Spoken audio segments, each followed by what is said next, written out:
Hello students, a very good afternoon to all of you. This is Abhishek Tiwari here. Welcome you all on my YouTube channel named Abhishek Tiwari Total NCERT Solutions. Hey guys, स्वागत है आप सबका हमारे YouTube channel पे जिसका नाम है Abhishek Tiwari total NCERT solutions. यहाँ मैं आपको NCERT सॉल्यूशंस जो है प्रोवाइड करता हूँ। NCERT के वीडियोस फ्रॉम क्लास 9 to 12 के इंग्लिश और सोशल के वीडियोस प्रोवाइड करता हूँ। आज हम लोग जो है पावर शेयरिंग पढ़ रहे हैं। पिछले 4 लेक्चर्स में हम लोगों ने पावर शेयरिंग को पढ़ा। ये लास्ट फाइनल अल्टीमेट लेक्चर हो सकता है डेफिनेटली ये पावर शेयरिंग का। सबसे पहले मैं आप सबसे माफ़ी मांगता हूँ, चाहता हूँ कि थोड़ा आज लेट हो गया वीडियो आने में। कुछ कुछ पर्सनल रीजंस की वजह से आज वीडियो थोड़ी लेट आ रही है। For this I really regret for. Okay, let us talk about now students the very last topic of it. This is the forms of power sharing.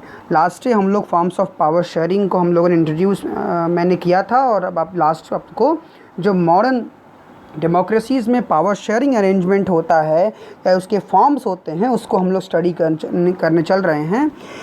So in it the first one is, इसमें जो पहला power sharing का form है उसको कहा जाता है, पहले वाले को, power sharing among different social organs of the government. Okay, सरकार के विभिन्न अंगों के बीच में power sharing. This is the first type of power sharing among different organs of the government के अलग अलग अंगों के बीच में पावर का sharing. Okay, so let us talk about it now. So such as the legislature, executive, जिसमें से legislature, इसके अलावा जो है executive, और इसके अलावा जुडिशरी का नाम आता है। ठीक है, तो यहाँ पे legislature हो गया, executive हो गया, ठीक है, इसके अलावा जो है जुडिशरी हो गया। ठीक है, तो ये सब 3 बॉडीज़ ऐसे होते हैं जिनके बीच में पावर डिवाइड होता है। Late us call this horizontal distribution of power. जैसा मैंने आपको कहा कि ये पावर ऐसे पैरेलल डिस्ट्रीब्यूट होता है, इसलिए इसको जो है हम हॉरिजॉन्टल डिस्ट्रीब्यूशन ऑफ पावर भी कहते हैं। Because it allows different organs of government placed at the same level to exercise different powers. ठीक है, क्योंकि ये जो फॉर्म ऑफ गवर्नमेंट होता है इट अलाउज डिफरेंट ऑर्गन्स, ये अलग अलग ऑर्गन्स को गवर्नमेंट के अलग अलग ऑर्गन्स को प्लेस प्रोवाइड करता है at the same level at the same level to exercise different powers, जहाँ पे अलग अलग शक्तियाँ सब बराबर एक लेवल पे, एक स्टैंड पे, एक प्लेस पे सब लोग एंजॉय कर सकें, ये अवसर ये सिस्टम प्रोवाइड करता है। Such a separation ensures that none of the organs can exercise unlimited power. इस तरह का जो सेपरेशन होता है ये इंश्योर करता है कि कोई भी ऑर्गेनाइजेशन, ना तो एग्जीक्यूटिव, ना जुडिशरी, ना लेजिस्लेचर, इनमें से किसी के पास भी अल्टीमेट पावर एक्सरसाइज करने को नहीं होता है। Each organ checks the others. हर ऑर्गन एक दूसरे को चेक करता है, मतलब वो उसको चेक करता है। This results in the balance of power among the various institution. एक दूसरे को चेक करने की वजह से इनके बीच में पावर एक बैलेंस रूप में बना होता है, इसलिए इस सिस्टम को checks and balance power sharing भी कहा जाता है। ठीक है, चेक्स एंड बैलेंस, तो जिस फॉर्म में पूछा जाए आप उसके लिए एलिजिबल रहिए। सो हमने स्टडी किया last year that democracy even though ministers and government officials exercise power, कि मिनिस्टर्स, गवर्नमेंट ऑफिशियल्स ये पावर एक्सरसाइज करते हैं। They are responsible to the parliament, ये पार्लियामेंट के लिए रिस्पॉन्सिबल होते हैं, स्टेट असेंबली के लिए रिस्पॉन्सिबल होते हैं ना। तो एग्जीक्यूटिव हो गए, मिनिस्टर्स रिस्पॉन्सिबल होते हैं किसके लिए? लेजिस्लेचर के लिए, और लेजिस्लेचर डिपेंड होता है एग्जीक्यूटिव के ऊपर। सिमिलरली ऑल दो जजेस are appointed by the executive, जजेस को अपॉइंट एग्जीक्यूटिव्स करते हैं। They can check the functioning of the executive और the law made by the legislatures, ये दोनों को चेक करते हैं ये लोग, जुडिशरी। तो इस तरीके से क्या होता है, एक दूसरे का जो है चेक करने का एक सिस्टम क्रिएट होता है और एक दूसरे को चेक करके पावर को बैलेंस किया जाता है। तो इसलिए इस सिस्टम को चेक्स एंड बैलेंस भी कहा जाता है। Clear students, this was the first power sharing method. बात करते हैं दूसरे पावर शेयरिंग की। जो दूसरा पावर शेयरिंग है among the government at different levels, इसको कहते हैं कि पावर गवर्नमेंट के अलग अलग लेवल पे शेयर होना। तो स्टूडेंट्स गवर्नमेंट के अलग अलग लेवल्स की जब हम बात करते हैं, ठीक है, तो पूरे कंट्री जो है वो गवर्न होती है अलग अलग गवर्नमेंट्स के लेवल के आधार पे। गवर्नमेंट एट द प्रोविंशियल और द रीजनल लेवल, इसके अलावा जिसको हम कहते हैं कि जो गवर्न होती है पूरे देश के लिए, उसको हम सेंट्रल गवर्नमेंट कहते हैं। उसके नीचे प्रोविंशियल या स्टेट गवर्नमेंट होती है, ठीक है। तो इस तरीके से गवर्न होता है ऊपर से लेके नीचे की ओर, ठीक है।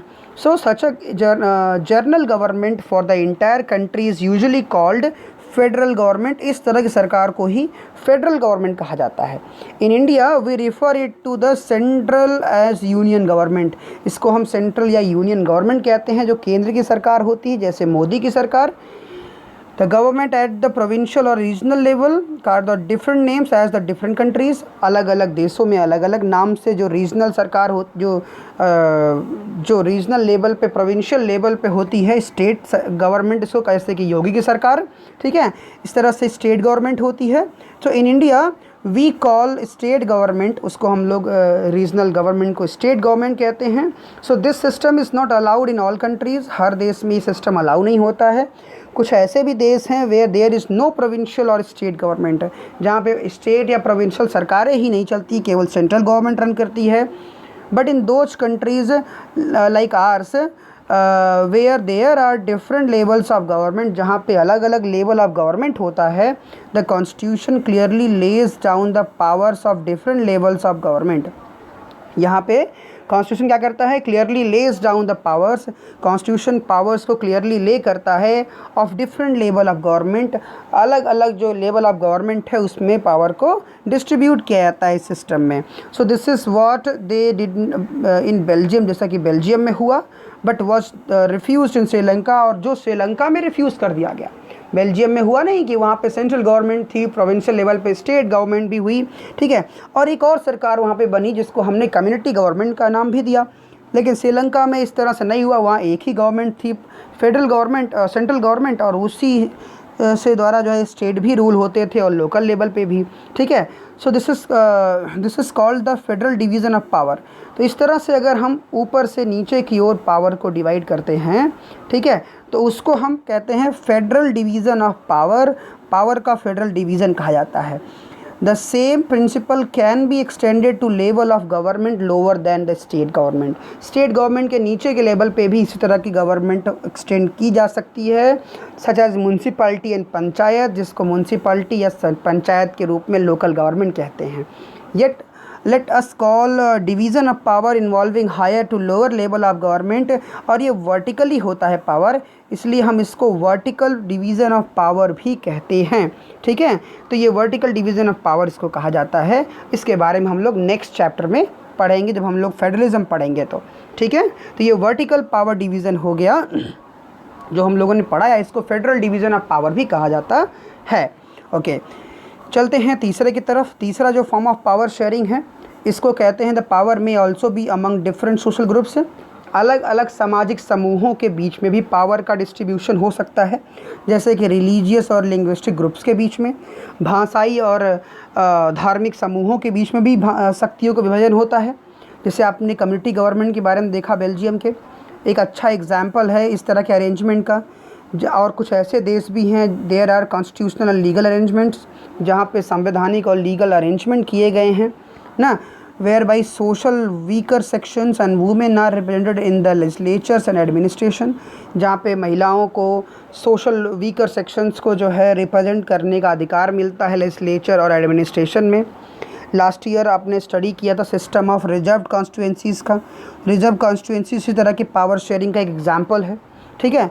This type of arrangement is meant to give space in the government and administration to diverse social groups. इसका मतलब होता है, इस तरह की पावर शेयरिंग का जो इंटेंशन होता है, वो इंटेंशन होता है कि सरकार गवर्नमेंट और एडमिनिस्ट्रेशन में डाइवर्स सोशल ग्रुप्स को भी स्थान दे, who otherwise would feel alienated from the government, जो अगर ऐसा नहीं होता है तो अपने आप को वो एलिनेटेड फील करने लगते हैं।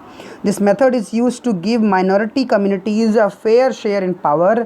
ये मेथड का इस्तेमाल माइनॉरिटी कम्युनिटीज़ को एक फेयर शेयर जो है प्रोवाइड करने के लिए, पावर में एक बेहतर हिस्सेदारी प्रोवाइड करने के लिए किया जाता है। जैसा कि आपने श्रीलंका में इसका अभाव पाया, वहाँ पे ना होने की वजह से तमिलों ने अपने आप को एलिनेट फील किया और बाद में वो डिफरेंसेस और वायलेंस का कारण बना। ठीक है, this method is use to give minority communities a fair share in power. Okay, so we shall also look at this in the social diversities वाले में हम इसको देखेंगे इस चीज़ को। बहुत चैप्टर एक्चुअली कट भी चुके हैं, तो इसलिए ये पॉसिबल भी नहीं है सब चीज़ों को ढंग से पढ़ पाना। लेकिन तीसरा जो फॉर्म ऑफ पावर शेयरिंग है वो सोशल ग्रुप्स और लिंग्विस्टिक ग्रुप्स के बीच में पावर का विभाजन होता है। ये एक तीसरा पावर शेयरिंग फॉर्म है। चौथा पावर शेयरिंग जो है इसको हम कहते हैं power sharing can also be seen in the way political parties, pressure groups और मूवमेंट ग्रुप्स के बीच में पावर जो है वो पॉलिटिकल पार्टीज़, प्रेशर ग्रुप्स और मूवमेंट ग्रुप्स के बीच में भी डिवाइड होता है। कंट्रोल और इन्फ्लुएंस दोज इन पावर ना, ऐसे लोग जो पावर को कंट्रोल करते हैं, इन्फ्लुएंस करते हैं, ऐसे लोग भी इसमें शामिल होते हैं। So in a democracy the citizens must have freedom to choose among various contenders. ठीक है, तो एक डेमोक्रेसी में जो है citizens must have freedom to choose among various contenders, अलग अलग कंटेंडर्स को चुनने का उन्हें आज़ादी होनी चाहिए फॉर पावर, शक्ति के लिए। इन कंटेम्प्रेरी डेमोक्रेसीज, तत्कालीन अगर लोकतंत्रों में देखा जाए, this takes the form of competition among different parties ना, अलग अलग पार्टीज़ के बीच में कंपटीशन इसी वजह से जो है फॉर्म हुआ है। सच कंपटीशन, इस तरह का जो कंपटीशन है, ensures that power does not remain in one hand. ठीक है, इस तरह का जो पावर डिस्ट्रीब्यूशन है वो ये दिखाता है कि पावर एक हाथ में नहीं रहता है। ठीक है, एक जगह पे स्टे नहीं रहता है और in the long run power is shared among different political parties. लंबे अगर दूरी में देखा जाए तो पावर जो है अलग अलग पॉलिटिकल पार्टीज़ के बीच में शेयर होता है, that represent different ideologies and social groups, जो अलग अलग आइडियोलॉजीज़ और सोशल ग्रुप्स को दिखाता है, रिप्रेजेंट करता है। Sometimes this kind of sharing can be direct, कभी कभी इस तरह की जो शेयरिंग वो डायरेक्ट हो सकती है ना। व्हेन टू और मोर पार्टीज़ फॉर्म एन अलायंस, जब दो या दो से अधिक पार्टीज़ क्या करती हैं, अलायंस बना लेती हैं टू कॉन्टेस्ट इलेक्शंस, इलेक्शन लड़ने के लिए, वे कॉन्टेस्ट करने के लिए वे अपनी एक पार्टी अलायंस बना लेती हैं, गठजोड़ कर लेती हैं। They form a collision government, वो एक गठबंधन की सरकार फॉर्म करते हैं। द शेयर पावर, और इस तरह से छोटे से लेके बड़े तक सभी को जो है बराबर मात्रा में कुछ न कुछ पावर दे दी जाते हैं। ये भी पावर शेयरिंग का एक एग्जाम्पल है। In democracy we find interest groups such as those of traders, businessman, industries, farmers and industrial workers. ये भी दो लोकतंत्र में होते हैं, इनका भी अपना एक संगठन होता है। इन सभी लोगों का, ट्रेडर्स का, बिजनेसमैन का, किसानों का, व्यापारियों का, सबका अपना एक यूनिट होती है, इनकी अपनी एक यूनिटी होती है। They also will have a share in governmental power, इनका भी गवर्नमेंटल पावर में अपना एक योगदान, एक हिस्सेदारी होती है। इधर दो participation in the governmental committees और bringing influence in decision making process ना, या तो वो गवर्नमेंट में साझेदारी करते हैं, उसमें शामिल होकर करते हैं, या वो सरकार को बाहर से भी प्रभावित करते हैं, तो ये भी होता है। तो in the third unit we shall study the working political parties, okay, pressure groups and social movements, जो बेसिकली नहीं है। तो इस तरीके से ये 4 फॉर्म ऑफ पावर शेयरिंग हैं। ये फोर्थ पावर शेयरिंग क्या था कि प्रेशर ग्रुप्स और पार्टीज़ के बीच में, पार्टीज़ के बीच में तो आप जान ही गए। इसके अलावा जो है पावर शेयरिंग जो बेसिकली होती है, जो पावर शेयरिंग जो है देखने को मिलता है तमाम ऐसे प्रेशर ग्रुप्स के बीच में, मूवमेंट्स ग्रुप्स के बीच में। जैसे अन्ना हजारे का एक मूवमेंट ग्रुप था, उनके बीच में आपने देखा कैसे उनकी वजह से जो है तमाम सरकारों ने उनकी बात को मानते हुए फिर उन्हीं के आधार पे आम आदमी पार्टी बनाई गई, ये भी प्रेशर ग्रुप्स था। तमाम ऐसे प्रेशर ग्रुप्स हैं रेलवे के एम्प्लॉयज़ के और बहुत से ना, जो सरकार को बाहर से जो है प्रभावित करते हैं, सपोर्ट भी करते हैं। तो ये सब चीज़ें, ये इसलिए इनमें भी पावर का डिस्ट्रीब्यूशन होता है। तो this is what all the 4 power sharing method students. तो हम लोगों ने ये 4 फॉर्म ऑफ पावर शेयरिंग को स्टडी कर लिया है। This is what the all form of power sharing, okay. अब ये इसके साथ ही इस लेक्चर की समाप्ति होती है, इस पूरे लेसन चैप्टर की भी समाप्ति हो जाती है, ठीक है। और इससे जुड़ी हुई कोई भी क्वेरीज़ होती है तो आप मुझे व्हाट्सएप करिए, आप मुझे टेलीग्राम करिए मेरे नाम से शेयर, ठीक है, आप सर्च करके। और बस इसके साथ यहीं पे समाप्त करते हैं। आपको वीडियो कैसा लगा उसके बारे में आप ज़रूर मुझे शेयर कीजिए, ठीक है। और अगर पसंद आया हो तो सब्सक्राइब ज़रूर कीजिए, उसको शेयर कीजिए, लाइक कीजिए, ठीक है। और स्टडी कीजिए, पूरा लेक्चर देखिए। ओके, इन्हीं शब्दों के साथ मैं इस वीडियो को एंड करता हूँ। Thank you, have a good day students.